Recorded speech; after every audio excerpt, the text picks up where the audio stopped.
नमस्कार दर्शकों, good morning, सुप्रभात। कैसे हैं आप? मैं आपका होस्ट और आपका दोस्त हर्ष स्वागत करता हूं आपका कार्यक्रम नमस्ते हिमाचल में।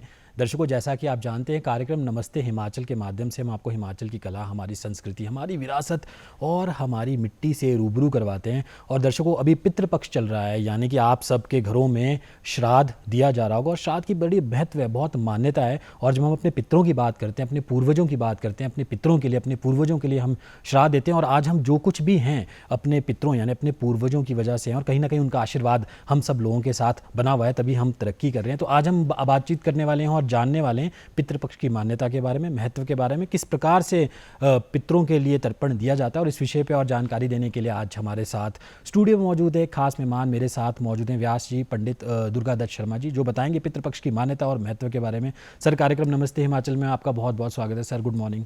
गुड मॉर्निंग, नमस्कार जी सर, आज हम पितृपक्ष की मान्यता के बारे में बातचीत करने वाले हैं, महत्व के बारे में बातचीत करने वाले हैं, किस प्रकार से हम अपने पितरों के लिए तर्पण देते हैं, अन्न देते हैं, श्राद्ध देते हैं। पर मैं सबसे पहले आपसे जानना चाहूँगा, सुबह सुबह का समय है, थोड़ी थोड़ी बारिश भी हो रही है, और इस बार ये कह रहे हैं कि बारिश की वजह से हिमाचल में काफ़ी नुकसान हुआ है और बहुत सारे लोग हैं जो पीड़ित भी हैं बारिश की वजह से। आपकी सुबह की शुरुआत कैसे होती है? क्योंकि जो हमारे दर्शक हैं, अभी मुझे लग रहा है कि कुछ लोगों ने कॉफ़ी का कप लिया हुआ है, कुछ लोगों ने चाय, कोई ग्रीन टी के साथ इस कार्यक्रम को देख रहे हैं, कुछ लोग जॉगिंग पे जाते हैं, अपने ऐप्स पे, वेव्स ऐप पे भी इस कार्यक्रम को देखते हैं। आपकी मॉर्निंग यानी आपकी सुबह की शुरुआत कैसे होती है? जी, देखिए हर चीज़ सुबह की शुरुआत तो मंगलाचरण से होती है और अपने इष्ट का स्मरण करने से होती है। तो हम भी सर्वप्रथम तो अपने इष्ट के चरणों में अपना भाव अर्पित करते हैं और उसके बाद जो आज का विषय है उसके ऊपर यथा सामर्थ्य प्रकाश डालेंगे। जी, तो प्रारंभ करते हैं इस मंगलाचरण से। ओ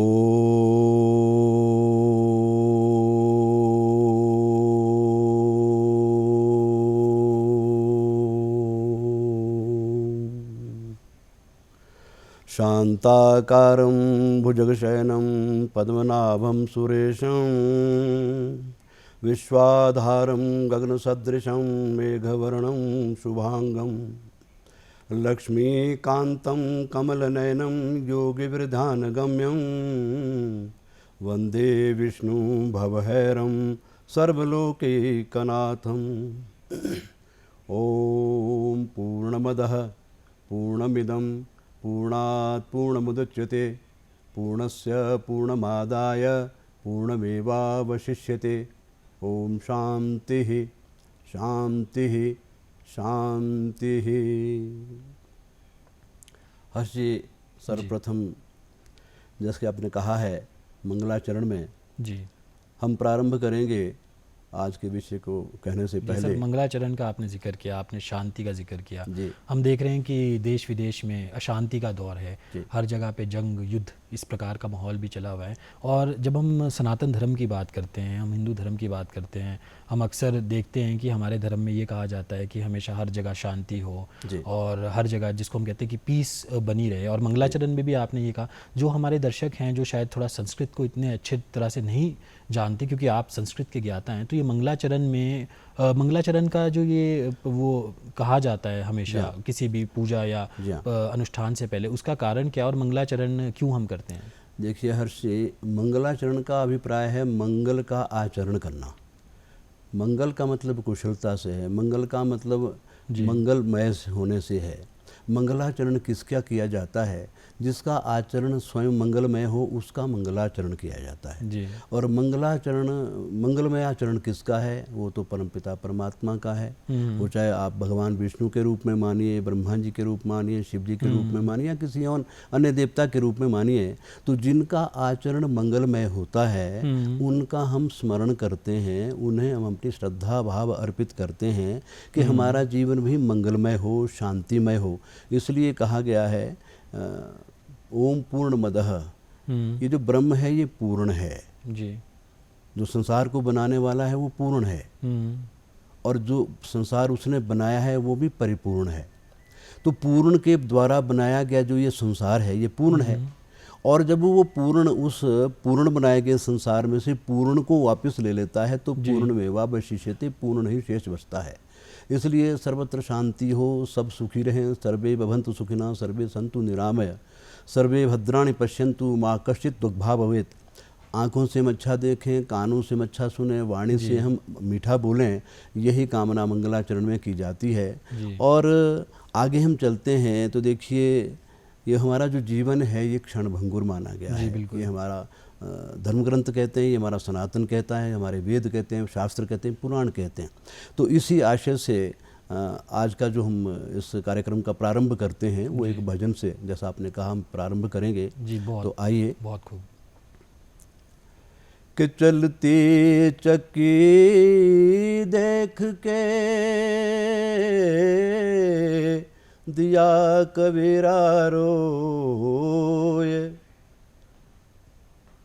दो पाटन के बीच में और साबत बचा न कोई। जीवन का रहस्य क्या है, जीवन की वास्तविकता क्या है? जी। कि 2 दिन का जग में मेला है, ये तो चला चली का खेला है। 2 दिन का जग में मेला है, ये तो चला चली का खेला है। जी। कोई चला गया कोई जावेगा, कोई गठरी बांध निभाए है, कोई खड़ा तैयार अकेला है, ये तो चला चली का मेला है। वाह जी वाह। 2 दिन का जग में मेला है, ये तो चला चली का खेला है। ये तो है नश्वर संसारा, भजन तू कर ले ईश का प्यारा। संसार की नश्वरता और सत्यता इसके विषय में कि ये तो नश्वर संसारा, भजन तू कर ले ईश का प्यारा। ब्रह्मानंद कहे सुन चेला रे, ये तो चला चली का मेला रे। 2 दिन का जग में खेला रे, ये तो चला चली का मेला रे, ये तो चला चली का मेला रे। बिल्कुल चला चली का मेला है। कुछ लोग जल्दी जा रहे हैं, कुछ लोग बाद में जा रहे हैं, पर मुझे लगता है जहाँ हम सब लोग एक ही तरफ रहें, ईश्वर के चरणों की तरफ ही सब लोगों की जो एक रास्ता है, या अगर हम करें एक जर्नी, उसी तरफ चल रही है। और जितने अच्छे हम कर्म करेंगे शायद उतना अच्छा हमें स्थान मिलेगा, और लोग भी हमें याद करेंगे। और अगर हम बुरे कर्म करेंगे तो शायद लोग हमें याद ना भी करें। और यही कहीं ना कहीं एक, जब हम ह्यूमन वैल्यूज़ की बात करते हैं, मॉरल्स की बात करते हैं, वो बहुत ज़्यादा ज़रूरी हो जाता है। सर, आज हम बातचीत करने वाले हैं पितृपक्ष के बारे में। तो सबसे पहले तो मैं आपसे ये जानना चाहूँगा, जब हम पितृपक्ष की बात करते हैं, ये पितृपक्ष कब आते हैं, कितने दिनों का ये पितृपक्ष होता है? हर चीज़ में थोड़ा सा पृष्ठभूमि पे प्रकाश डालना चाहता हूँ। जी। देखिए, जो भारतीय सभ्यता और संस्कृति है उसमें संस्कारों का बहुत बड़ा महत्व है। जी। ये जो संस्कार हैं ये हमारे शारीरिक और मानसिक स्थिति के द्योतक तो हैं ही, इसके अतिरिक्त जितने हमारे वेद हैं, गृह सूत्र हैं और जो स्मृति हैं, उनमें इन संस्कारों का विशद वर्णन किया गया है। प्राचीन ऋषियों ने हमारे यहाँ गर्भाधान से लेकर अंत्येष्टि तक 16 संस्कारों का वर्णन किया है। जी। अब देखिए, मनुष्य जब पैदा होता है तो जन्म से तो अबोध होता है, उसे कुछ ज्ञान नहीं होता, लेकिन संस्कारों के द्वारा उसके आंतरिक और बाह्य व्यक्तित्व का फिर विकास होता है, उसमें निखार आता है, उसमें परिष्कार आता है। और कहा भी है, जन्मना जायते शूद्र संस्कारात् द्विजमुच्यते। जन्म से सभी अबोध होते हैं, लेकिन संस्कारों के द्वारा फिर वो विकास को प्राप्त होते हैं। अब रही बात अंत्येष्टि संस्कार की, क्योंकि आज का जो विषय है वो इसी से रिलेटेड है। तो देखिए, अंत्येष्टि संस्कार में ये जो स्थूल शरीर हमारा है, ये तो पंच तत्वों में विलीन हो जाता है। जी ये शरीर बना है पंच तत्वों से। इसमें 5 तत्व कौन से हैं? पृथ्वी, जल, तेज, वायु, आकाश। जी इन 5 तत्वों से ये शरीर बनता है। और जब मृत्यु आती है तो जब मृत्यु का ग्रास बन जाता है तो यही 5 तत्वों में विलीन हो जाते हैं। उसके बाद शेष कर्मों को भोगने के लिए हर्ष जी अंत्य कर्म जब किया जाता है, जैसा कि गरुड़ पुराण में आता है, स्थूल शरीर का संस्कार हो जाता है। क्योंकि 3 ही गति है शरीर की मृत्यु के बाद। जला दोगे तो भस्म बन जाएगा, भस्मांतम शरीरम। दफना दोगे तो कीड़ों का आहार बन जाएगा। कहीं अगर जंगल में पड़ा रहेगा तो पशुओं का आहार बनेगा। चौथी तो कोई गति ही नहीं है। तो जब औरदैविक संस्कार हो जाता है, अग्नि संस्कार हो जाता है, तो उसके बाद तो ये स्थूल शरीर तो समाप्त हो गया। तो फिर आगे का भोग भोगने के लिए एक सूक्ष्म शरीर बनता है जी। और उस सूक्ष्म शरीर की जो अवधारणा है उसका स्वरूप अंगुष्ठ मात्र कहा गया है जी। और अंगुष्ठ मात्र शरीर धारण करने के बाद फिर वो प्रेत संज्ञक हो जाता है, वो प्रेतात्मा कहलाता है। स्थूल शरीर समाप्त हो गया, सूक्ष्म शरीर अंगुष्ठ मात्र बन गया। शेष कर्मों को भोगने के लिए फिर उसकी प्रेतात्मा या प्रेत संज्ञा हो जाती है। उसके बाद जब उसके निमित्त और्ध्वदैहिक संस्कार कर्म किए जाते हैं तो यम यात्रा में उसको ये सहायक होते हैं, बल मिलता है उससे। अब जब और्ध्वदैहिक संस्कार हो गया तब वो पितर बनता है जी। अभी वो जीव था, मृत्यु हो गई तो प्रेत बना। उसके निमित्त जब संस्कार किए गए तो उसके बाद वो पितर बनता है। तो जो अच्छे कर्म करने वाले हैं वो देवलोक में जाते हैं मृत्यु के बाद, या फिर वो पितृलोक में जाते हैं।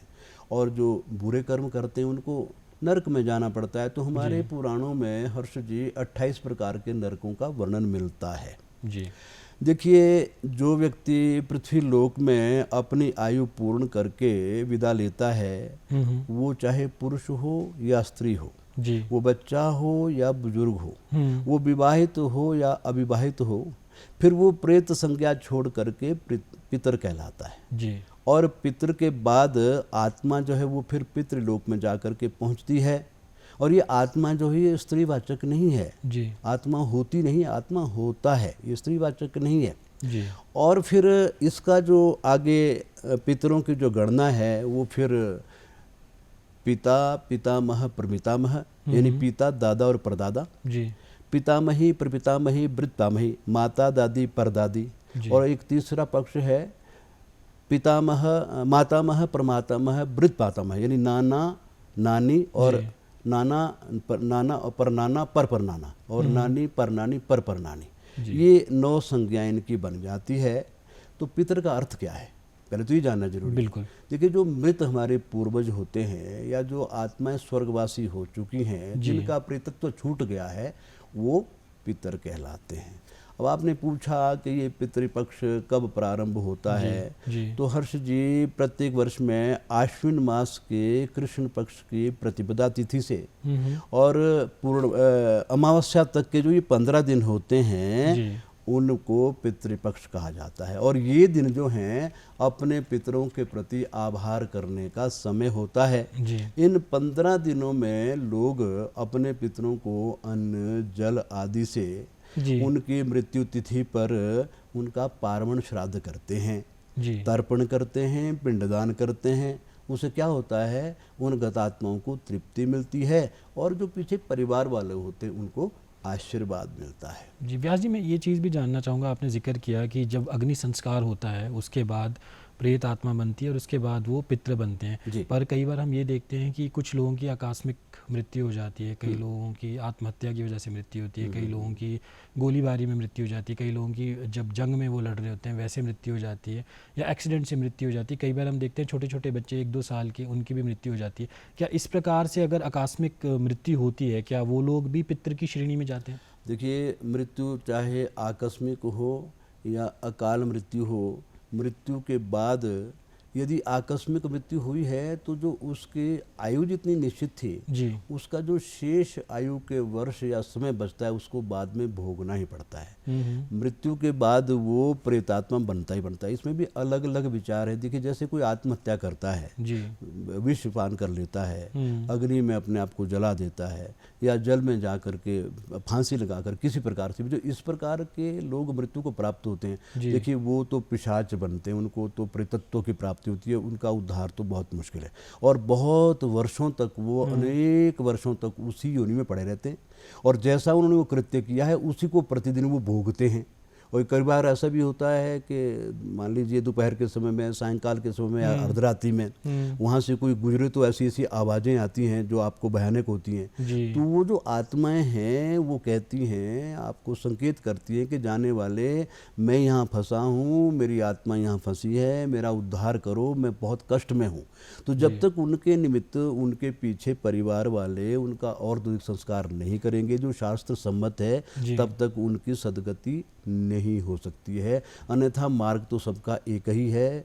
मरने के बाद जिस दिन मृत्यु होती है उस दिन उसका उद्धार करने के लिए 6 पिंड करने का विधान है और उसके बाद 10 दिनों तक दशगात्र विधि होती है जिससे उसका शरीर बनता है, उसके अंग बनते हैं जी। और उसके बाद फिर मासिक श्राद्ध होता है, मासिक श्राद्ध के बाद वार्षिक श्राद्ध होता है जी। श्राद्ध भी देखिए ये 3 प्रकार से मुख्य माने जाते हैं। तो इसमें क्या है कि जो प्रतिदिन किया जाता है उसको नित्य श्राद्ध कहते हैं जी। अब श्राद्ध शब्द का अर्थ क्या है? श्रद्धया दीयते इति श्राद्धम, जो श्रद्धा पूर्वक दिया जाए। यार हर चीज़ आप इस बात को मान लेना कि श्राद्ध में श्रद्धा का बहुत अधिक महत्व है। बिना श्रद्धा के श्राद्ध नहीं है जी। श्राद्ध क्या है वास्तव में? श्रद्धया पितृन उद्देश्य विधिना क्रियते यत् कर्म तत् श्राद्धम, कि श्रद्धा पूर्वक पितरों को उद्देश्य करके, पितरों को बुला करके, पितरों का ध्यान करके और विधि पूर्वक जो कर्म किया जाता है उसको श्राद्ध कहते हैं। तो श्राद्ध में श्रद्धा सबसे पहले है। बिना श्रद्धा के श्राद्ध नहीं माना जाता। अब देखिए, जब प्रतिदिन श्राद्ध किया जाता है उसको नित्य श्राद्ध कहते हैं जी। एक के निमित्त जो श्राद्ध किया जाता है उसको एकोदिष्ट श्राद्ध कहते हैं। और जो किसी भी मांगलिक कार्य में, जैसे मान लीजिए कोई संस्कार घर में होता है, मुंडन संस्कार होता है, कर्णवेद संस्कार होता है, यज्ञोपवीत संस्कार होता है, विवाह संस्कार होता है या कोई धार्मिक अनुष्ठान होता है, ऐसे अवसर पर जो श्राद्ध किया जाता है पितरों की प्रसन्नता के लिए, उसे कहते हैं नांदीमुख श्राद्ध या उसे कहते हैं आभ्युदय श्राद्ध। उसमें भी क्या होता है कि पितरों का आशीर्वाद प्राप्त होता है और उसको करने की विधि है 20 दिनों पहले उस कार्य से या 11 दिन पहले किया जाता है, क्योंकि बीच में यदि सूतक पातक हो जाए तो पितरों तक वो नहीं पहुंचता उनका भोग और फिर उसे आशीर्वाद नहीं मिलता जी।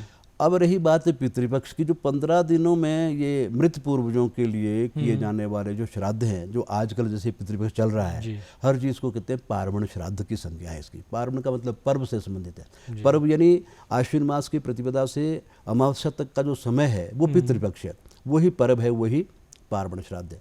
फिर जो क्षय तिथि है, जिस दिन मृत्यु हुई है या जो मृत्यु तिथि है जी, उस मृत्यु पर तिथि पर जो श्राद्ध किया जाता है उसको कहते हैं वार्षिक श्राद्ध। तो यहाँ एक बात और जानना जरूरी है कि जब हम जन्म लेते हैं संसार में तो 3 ऋण लेकर के आते हैं। एक होता है हमारे ऊपर देव ऋण, दूसरा है ऋषि ऋण और तीसरा है पितृ ऋण। देवताओं के हम पर बहुत उपकार हैं। जो वर्षा हो रही है, अवर्षण हो रहा है, अधिक वर्षा हो रही है, ये उनकी कृपा नहीं है। और इसके अतिरिक्त जो भी कुछ हमको अन्न जल वायु हमको मिला है वो देवताओं की कृपा से मिला है। तो देवताओं का ऋण अगर हमको चुकाना है तो उसकी मुक्ति के लिए हमको यज्ञ करने हैं। यज्ञ करने से देवता प्रसन्न होते हैं तो उनका ऋण चुकता होता है। अब रही बात ऋषि ऋण की, ऋषियों का हम पर बहुत बड़ा उपकार है, क्योंकि ऋषि तो मंत्र दृष्टा होते हैं, हमारे आचार्य संहिता को तैयार करते हैं, जीवन जीने की कला सिखाते हैं। तो ऋषियों के ऋण से उऋण होने के लिए हमको क्या करना है? सत्संग सुनना है, सत्संग में जाना है, वेदों का अध्ययन करना है, सदाचार का पालन करना है। ये करने से हम ऋषियों के ऋण से उऋण हो जाते हैं, मानव मात्र का कर्तव्य है। अब तीसरा ऋण है पितृऋण, जो आज के इस वार्ता से प्रासंगिक है, जिसमें भी प्रासंगिकता है।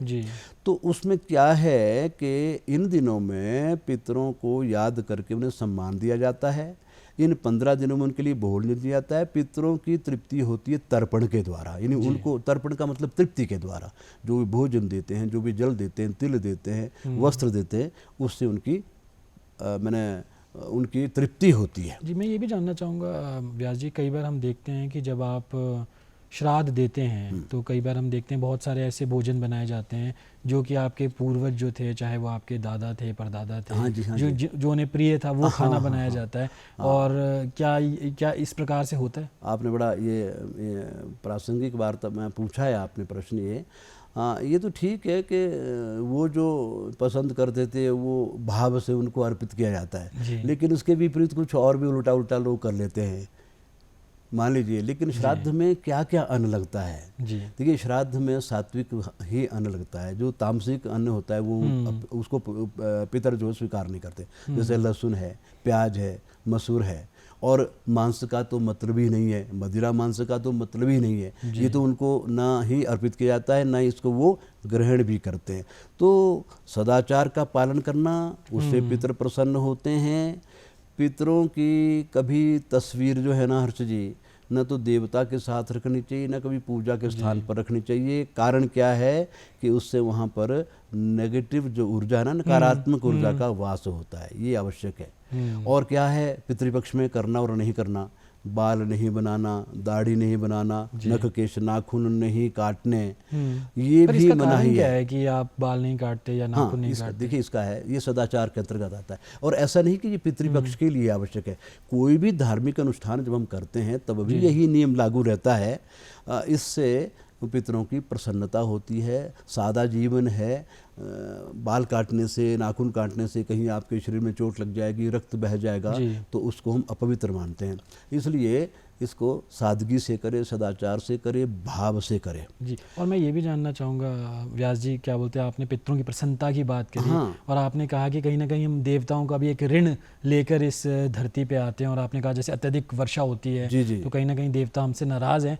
तो अगर एक थोड़ा सा भजन हो जाए, मुझे लगता है शायद थोड़े देवता हमसे खुश हो जाएं। बहुत बारिश हो रही है, पूरा हिमाचल लगभग तबाह होने की कगार पे है, तो शायद कहीं आपकी बात ही देवी देवता सुन लें। इस पर तो हर चीज़ काफ़ी चर्चा हो रही है, बहुत जगह जगह लोग, मीडिया भी बहुत सतर्क है और हमारे देवी देवताओं की शरण में भी जा रहे हैं, लोग प्रार्थना कर रहे हैं। क्योंकि जब इस प्रकार की आपत्ति आती है तो फिर तो हमारे पास बात असल में ये है कि ये जो संघर्ष है ना, ये प्रकृति और पुरुष के बीच में चलता है हर्ष जी। कभी प्रकृति आगे रहती है, कभी पुरुष आगे हो जाता है। अब चांद पर जाना है तो पुरुष आगे हो गया।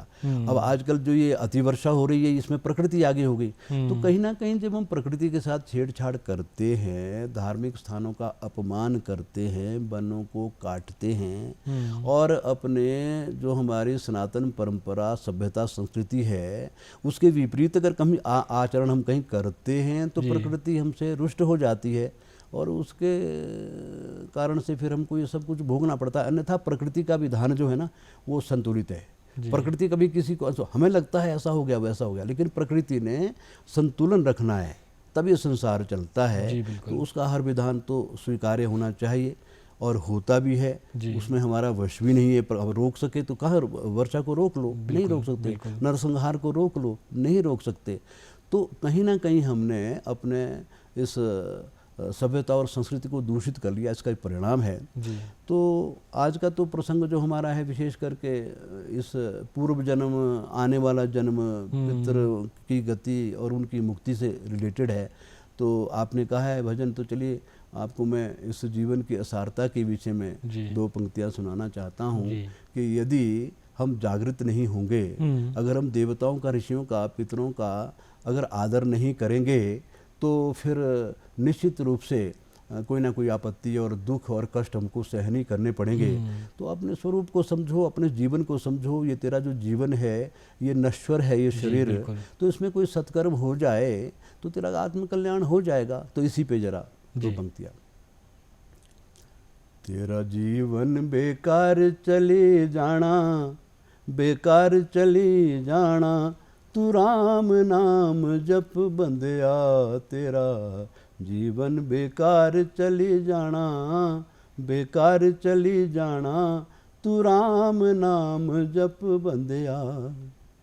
ये जीवन जंगल की लकड़ी, ये जीवन जंगल की लकड़ी, आग लगे जल जाना समझ नहीं आना, तू राम नाम जप बंदिया तेरा जीवन बेकार चली जाना, बेकार चली जाना, तू राम नाम जप बंदिया।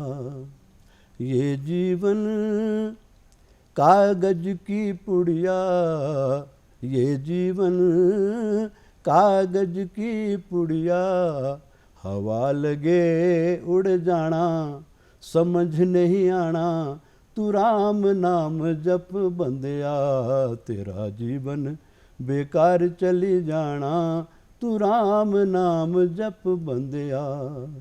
अब जरा जीवन की देखिए असारता और वास्तविकता। जी। क्या लेकर तू आया जग में, क्या लेकर तू जाएगा, इन दो बिंदुओं पर विचार करना चाहिए।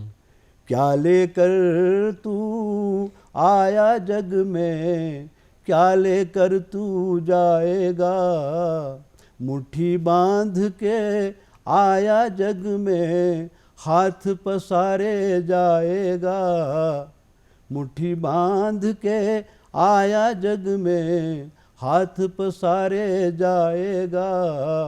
इस धरा का इस धरा पर धरा धरा रह जाएगा, तेरा जीवन बेकार चली जाना समझ नहीं आना, तू फिर पछताना, तू राम नाम जप बंदिया तेरा जीवन बेकार चली जाना, बेकार चली जाना, तू राम नाम जप बंदिया, तू राम नाम जप बंदिया।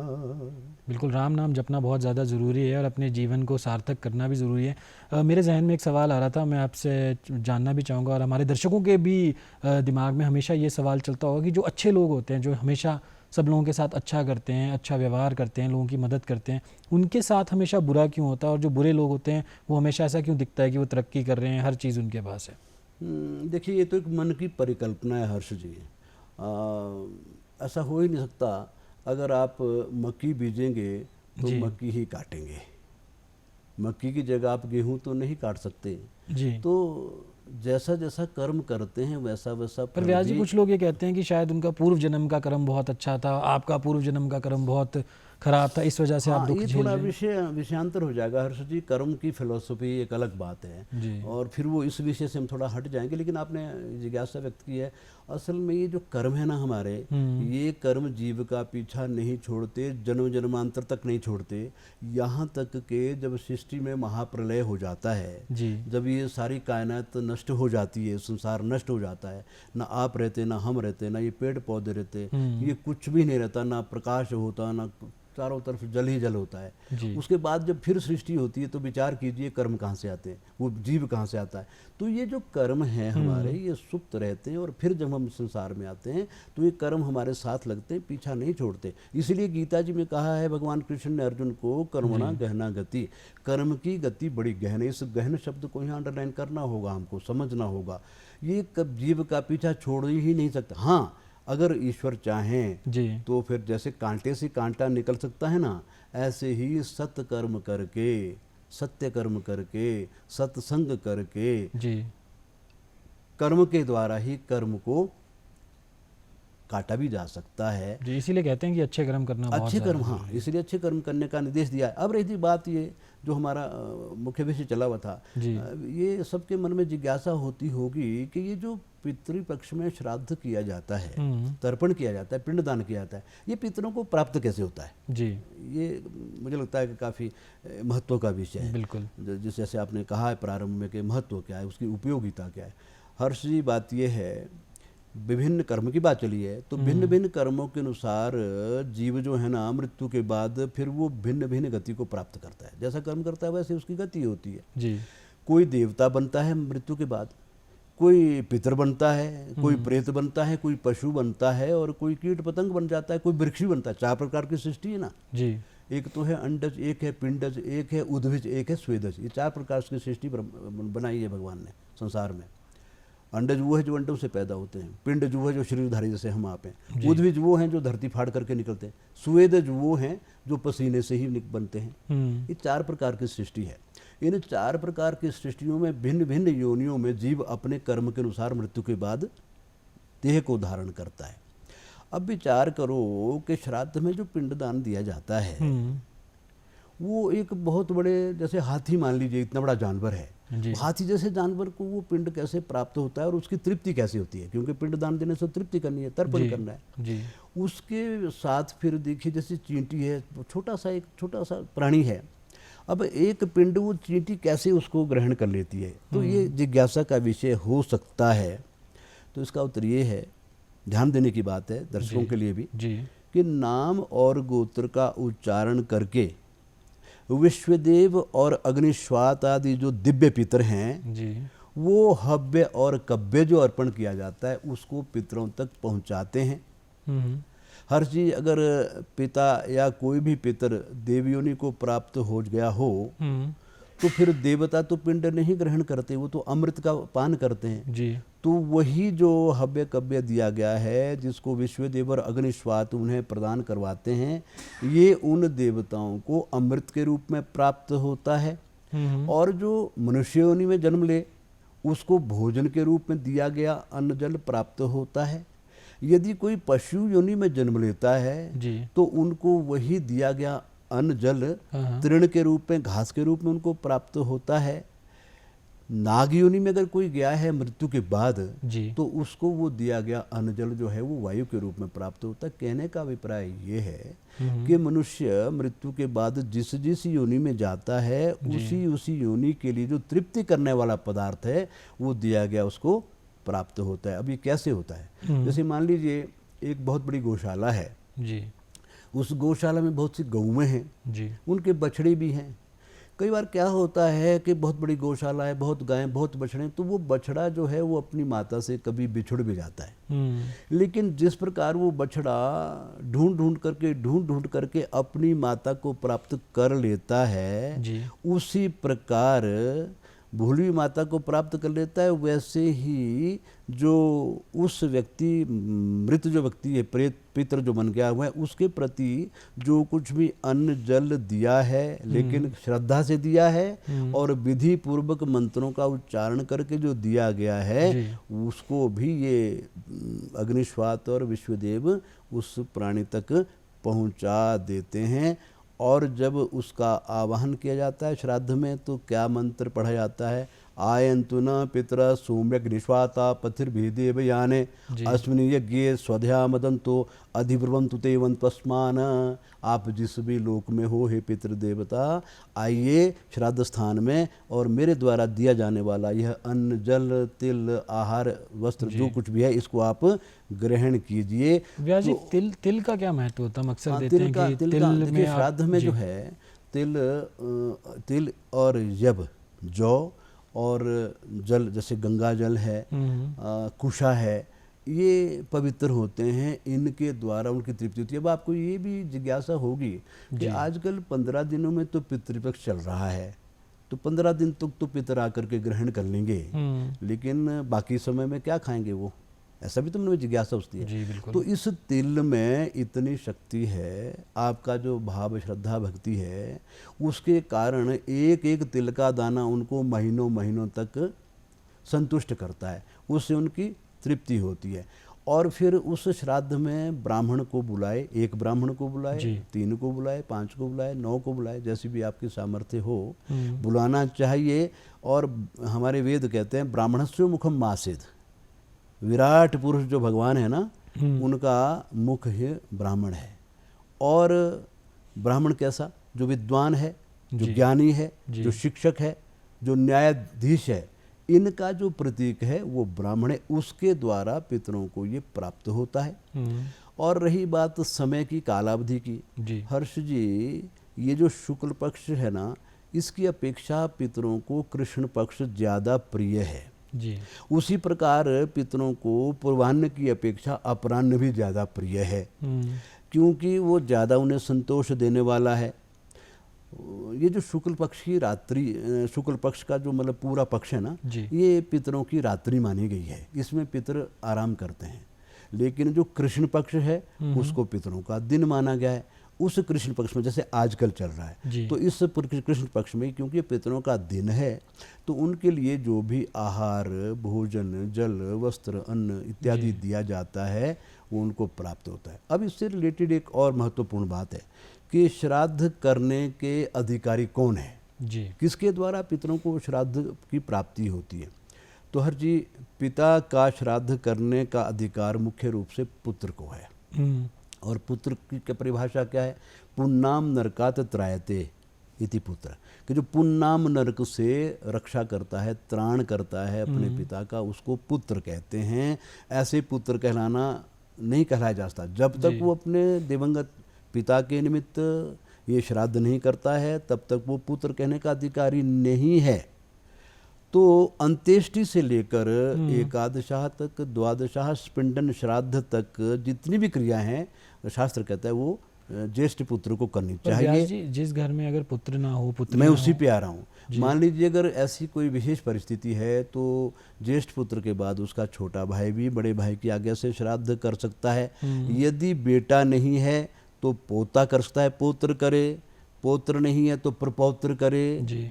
या दोहित्र करे, बेटी का पुत्र करे जी। या तो फिर पुत्र वधू भी कर सकती है, या तो उसके बाद जितने भी बहन भी करने की अधिकारी है।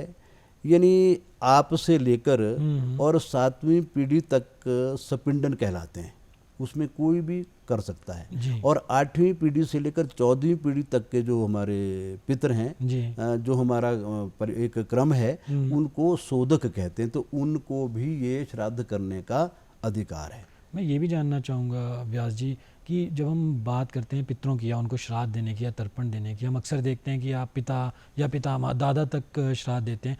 वो शास्त्रों में क्या कहा गया है, कितने जो आपके पूर्वज हैं, कितने कुल तक आप देंगे? ठीक है, देखिए इसमें ऐसा है हर्ष जी, 3 पीढ़ी तक पितर माने गए हैं। जी। पिता, दादा, परदादा। पिता, पितामह, प्रपितामह, और उसी प्रकार पितामही दादी, प्रपितामही परदादी और पर पितामही परदादी। जी। और तृतीय गोत्र में मातामह, प्रमातामह, वृत मातामह, यानी नाना, नानी और पर रानी। जी। ये 9 इनकी संख्या बनती है। तो 9 ब्राह्मणों को भोजन करवाए। तो 3 पीढ़ियों तक के जो हमारे पूर्वज हैं, मृतात्मा हैं, उनको हम पितर मानते हैं। और जो पितरों के प्रति श्राद्ध अर्पण करते हैं विधि पूर्वक, वो सब पापों से मुक्त होकर के, यहाँ तक कहा है फल, मुक्त होकर के अंत में संसार के आवागमन के चक्कर से मुक्त हो जाते हैं, ऐसी मान्यता है। और क्या मिलता है उनको? यश का विस्तार होता है, उनके वंश का विस्तार होता है, उनका पौरुष बढ़ता है, उनका बल बढ़ता है।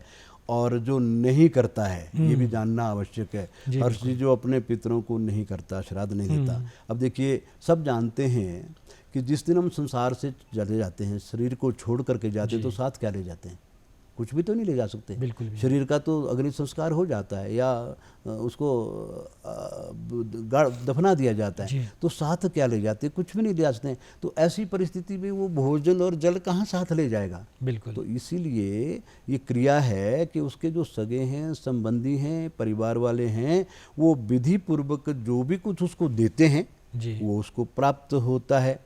तो कहा ना कि मृत्यु के दिन में 6 पिंड, आगे आने वाले 10 दिनों में 10 गात्र, और इसी प्रकार से अंत्येष्टि के बाद स्पिंडन श्राद्ध तक जितना भी कुछ अन्न जल दिया जाता है वो उसको वो प्राप्त करता है। उससे उसकी क्षुधा तृषा का निवारण होता है, भूख प्यास का निवारण होता है। जी, पर मैं ये भी जानना चाहूँगा व्यास जी, कुछ लोग ये कहते हैं कि जब श्राद्ध पक्ष चल रहे होते हैं, आप नया कपड़ा नहीं खरीद सकते, आप घर नहीं खरीद सकते, गाड़ी नहीं खरीद सकते, आप पूजा भी नहीं कर सकते, तो इसमें कितनी सच्चाई है? ये सब तो नहीं है। ऐसा है कि श्राद्ध पक्ष में, क्योंकि ये पितरों को ही याद करने का समय है, इसलिए मांगलिक कार्य, जैसे मान लीजिए मुंडन है, कर्णवेद है, यज्ञोपवीत संस्कार है, विवाह संस्कार है, धार्मिक अनुष्ठान है, वो पितृपक्ष में नहीं किया जाता, क्योंकि ये दिन प्रमाणित हैं केवल मात्र पितरों का उद्धार करने के लिए। इसलिए इन धार्मिक अनुष्ठानों की, विवाहादि संस्कारों की तो मनाही है, इसमें ये नहीं करने का विधान है। रही बात पूजा की, पूजा तो सर्वकालिक है, पूजा तो कभी भी की जा सकती है, वो तो कर्मकांड का विषय है। और उससे भी ऊंचा उठ करके आप अगर ईश्वर स्मरण करते हैं तो वो तो मानसिक पूजा सर्वश्रेष्ठ कही गई है। उसमें तो सूतक भी घर में हो, पातक भी घर में हो, तो नाम स्मरण तो कभी बिसारना ही नहीं है। चाहे कैसी भी परिस्थिति हो जाए, आप कहीं भी हों, सोए हों, जागे हों, चल रहे हैं, फिर रहे हैं, कोई भी कृत्य कर रहे हैं, तो भी नाम तो स्मरण करना ही करना है। मंत्रों का उच्चारण करने के लिए विधि है, निषेध है, लेकिन नाम स्मरण के लिए कोई विधि निषेध नहीं मतलब है। आप मंदिर जा सकते हैं और मंदिर मंदिर जाके जा आप सकते हैं, आशीर्वाद भी प्राप्त पूजा कर सकते हैं। वो तो ग्रहण काल में वर्जित है मंदिर में नहीं जाना। अन्यथा आप मंदिर जाइए, पूजा कीजिए, नाम स्मरण कीजिए, जो भी सत्कर्म करने का है उसको कीजिए। हाँ, संस्कारों के लिए मनाही है। जी व्यास जी, मैं ये भी जानना चाहूँगा, जब हम बात करते हैं भोजन देने की, आपने कहा कि आप अपने पितरों के लिए, अपने जो पूर्वज हैं उनको आप भोजन दे सकते हैं, और आपने तिल का भी वर्णन बताया कि तिल और जो पानी है वो किस प्रकार से आपने देना है, कुशा का आपने महत्व बताया। मैं ये जानना चाहूँगा, मेरे दो सवाल रहेंगे। एक तो ये कि अगर आपके पास, आपके घर के पास या आपके घर के नज़दीक अगर कोई ब्राह्मण व्यक्ति नहीं है, तो आप कैसे आप अपना जो श्राद्ध है वो करें, और क्या आप मंदिर में जाके, कई बार हम देखते हैं कि लोग इतने बिजी हैं आजकल, सारे लोग जॉब्स कर रहे हैं 10 to 5, तो अगर उनको समय नहीं लग रहा श्राद्ध बनाने का या खाना बनाने का, तो क्या वो सूखा दान भी कर सकते हैं ब्राह्मण के पास जाकर? हाँ जी, हाँ हर जी, मैं इसमें थोड़ा और ऐड करूँगा। जो आपने कहा है बड़ा प्रासंगिक है, महत्वपूर्ण भी है जी। देखिए, पितृपक्ष की विशेषता देखिए आप। अंतरिक्ष में रहने वाले पितर जब ये जान लेते हैं कि श्राद्ध काल आ गया है, ऐसा सुन करके ही वो तृप्त हो जाते हैं।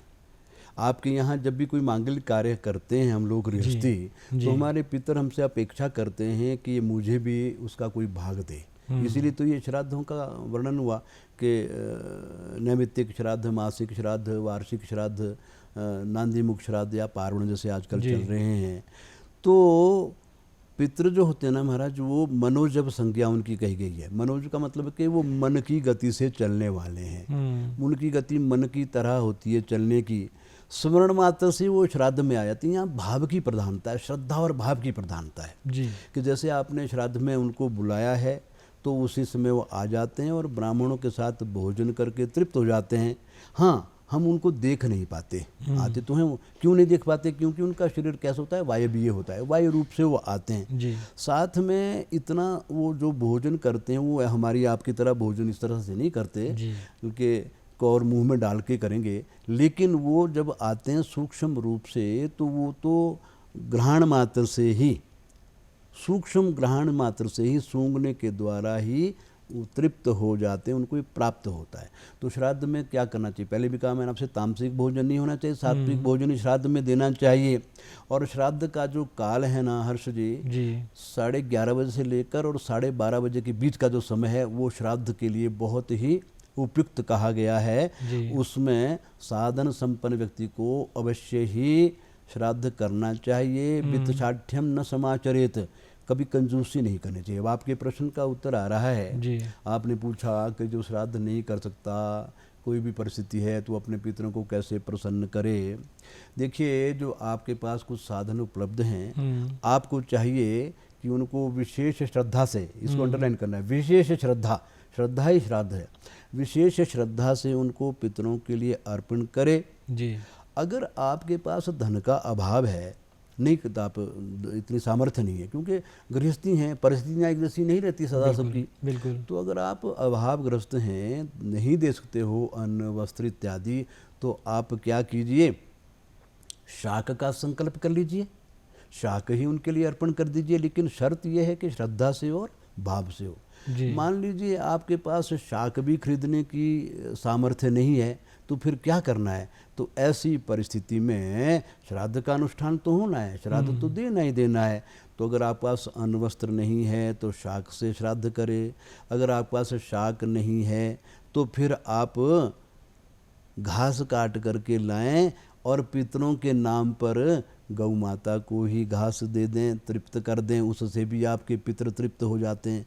किसी ना किसी रूप में उनको प्राप्त हो व्यास जाता जी, है। गाय गौ माता का आपने जिक्र किया। हम अक्सर जब श्राद्ध देते हैं, मेरे घर में तो मैंने ये देखा है कि अक्सर 3 रोटी बनाई जाती है, कुत्ते के लिए, कौवे के लिए, गाय के लिए। तो क्या इसी प्रकार से श्राद्ध दिया जाता है? बिल्कुल, एक रोटी गाय माता को देनी तो प्रतिदिन भी देनी चाहिए, वो नित्य श्राद्ध में आ जाता है। और श्राद्ध के दिनों में विशेष करके उसमें घी लगा करके गौ माता को अवश्य देनी चाहिए रोटी। सुरभि के नाम से, वो सुरभि सौरभ्य सर्विता पवित्र पुण्य राशि, इस प्रकार से मंत्र पढ़ करके वो गाय को एक रोटी दी जाती है, और दूसरी रोटी जो है वो कुत्ते को दी जाती है, और तीसरी रोटी कौवे को दी जाती है। ये भी पितृ रूप में आते हैं, और उस अन्न को ग्रहण करके जो हमारे पितरों तक पहुंचता है उससे तृप्त होते हैं। मान लीजिए हर्ष जी, न तो आपके पास वस्त्र है, ना धन है, ना शाक की व्यवस्था है, नहीं आप गौ माँ को घास खिला सकते हो पितरों के नाम पर, तो फिर अब तो फिर प्रार्थना ही बाकी बचती है। प्रार्थना में क्या है कि नाम्यस्ति वित्तम न धनम च नान्यम। एक एकांत स्थान में चले जाओ, दोनों हाथ ऊपर करके उठाओ और प्रार्थना करो अपने पितरों से, और कहो कि हे पितृगण, मेरे पास श्राद्ध देने के लिए ना तो धन है, ना वस्त्र है, ना अन्न है, ना घास है, ना शाके, कुछ भी नहीं है, लेकिन हे पितृदेवता, मेरे पास आपके प्रति मेरे हृदय में अगाध श्रद्धा है, भक्ति है, जिसके द्वारा मैं आपको तृप्त करना चाहता हूँ। कृपा करके मेरे भाव को जान करके आप मेरे भाव को ग्रहण कीजिए और मेरी इस प्रार्थना को स्वीकार कीजिए और तृप्त हो जाइए। इतना भी अगर हर्ष जी आप करते हैं तो भी आपके पितृ प्रसन्न होकर के आपको आशीर्वाद प्रदान करते हैं। और पितृ का प्रसन्न होना बहुत ज़्यादा ज़रूरी है, क्योंकि उन्हीं की वजह से आज हम जो भी हैं, उन्हीं की वजह से। मैं ये जानना चाहूँगा, ब्राह्मण का क्या महत्व होता है? कई बार हम देखते हैं कि कुछ लोग विदेशों में रहते हैं और कई बार ऐसी जगहों पे रहते हैं कि वो ब्राह्मण को घर पे नहीं बुला सकते भोजन करने के लिए, तो क्या आप ब्राह्मण के पास भी जाके दे सकते हैं? आपने पहले भी बात कही थी कि ब्राह्मण अगर मिल जाए, तो पहले भी कहा कि ब्राह्मण से मुखम आसित, ब्राह्मण उस विराट पुरुष का मुख है। जो भी ब्राह्मण ग्रहण करता है उसको भगवान को वो प्राप्त होता है। अब देखिए, ऐसा नहीं है कि अगर ब्राह्मण के अतिरिक्त कोई और वर्ण है तो अगर वो उनको खीर खिलाई जाए तो क्या उनको मीठी नहीं लगेगी? उनको भी तो अच्छी लगेगी। लेकिन यहाँ विराट पुरुष ने कहा है, पुरुष सूक्त कहता है, ब्राह्मण से मुखम आसित, ब्राह्मण मेरे मुख है। जो मुझे प्राप्त होता है वो ब्राह्मण के मुख से प्राप्त होता है। बाहु राजन्य कृत, बाहु से मैंने क्षत्रियों को पैदा किया है संसार को चलाने के लिए। तो इस प्रकार से अगर ब्राह्मण नहीं भी है तो किसी को भी आप श्रद्धा पूर्वक, लेकिन पात्र को देना है। अब पात्र कौन है? जैसे पहले बताया कि जो मांसाहार करता है वो पात्र नहीं है, जो मद्यपान करता है वो पात्र नहीं है, जो सदाचार का पालन नहीं करता वो पात्र नहीं है, जो देने से प्रसन्न नहीं होता वो पात्र नहीं है। जो देने से प्रसन्न हो जाए, अरे भूखे को भोजन करा दिया ना हर्ष जी, और प्यासे को जल पिला दिया, और नंगे को वस्त्र दे दिया, तो इससे बड़ा श्राद्ध और क्या हो सकता है? जी बिल्कुल। तो किसी भी प्रकार का परोपकार किया जाए, हाँ उसमें निमित्त होगा वो पितर, कि उसकी आत्मा की शांति के लिए वो प्रदान किया जाए, तो तृप्ति अवश्य होती है। और अगर कभी ऐसी परिस्थिति हो जाए कि सूतक या पातक ऐसी कोई परिस्थिति हो जाए, अस्पृश्यता का कोई ऐसा आ जाए समय, तो फिर सूखा भोजन भी उनके निमित्त जो आपके पास से दिया जाए, तो भी पितरों की प्रसन्नता और तृप्ति होती है। बिल्कुल, और पितरों की प्रसन्नता और तृप्ति के लिए ही आज आप हमारे कार्यक्रम में आए, और आपने बड़ा बखूबी बताया कि किस प्रकार से जो ये श्राद्ध का पर्व चल रहा है, जो पितृपक्ष चल रहा है, किस प्रकार से आप अपने पितरों के लिए तर्पण कर सकते हैं, उनके लिए आप भोजन दे सकते हैं, किस प्रकार से अपने पितरों को खुश कर सकते हैं। और कहीं ना कहीं एक ऋण ज़रूर है जो कहीं ना कहीं हमें चुकाना पड़ता है। व्यास जी, आप कार्यक्रम नमस्ते हिमाचल में आए और पितृपक्ष की मान्यता और महत्व के बारे में आपने इतनी महत्वपूर्ण जानकारी दी, उसके लिए बहुत बहुत शुक्रिया। धन्यवाद। तो दर्शकों, इसी प्रकार के अन्य कार्यक्रम देखने के लिए आप हमारे सोशल मीडिया हैंडल्स पे लॉगिन कर सकते हैं। हमारे व्हाट्सएप, इंस्टाग्राम, एक्स हैंडल और यूट्यूब पे आप इस प्रकार की बहुत सारी वीडियोस का आनंद ले सकते हैं। तो दर्शकों, आज के नमस्ते हिमाचल कार्यक्रम में बस इतना ही। अब मुझे दीजिए इजाज़त। नमस्कार।